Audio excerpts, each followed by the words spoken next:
ছেলেরা আমার, বদলে যাও। তোমরা মুসলমানের সন্তান, তোমরা নষ্ট হয়ে গেলে দ্বীনের জন্য লড়বে কে বাপ?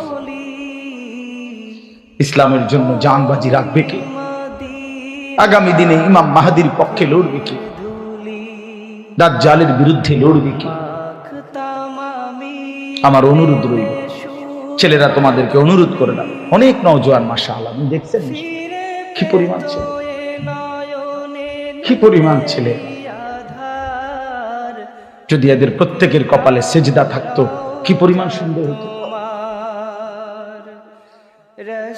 এই জন্য আমি ভাই বলি, যদি কখনো মনটা শক্ত থাকে, কোনোভাবেই মন নরম না হয়, তো মাঝে মাঝে ফিলিস্তিনের মজলুম মুসলমানের রক্ত দেখো। প্রতিদিন কি পরিমাণ মুসলমান আল্লাহর এই জমিনের মধ্যে রক্ত ঝরাচ্ছে।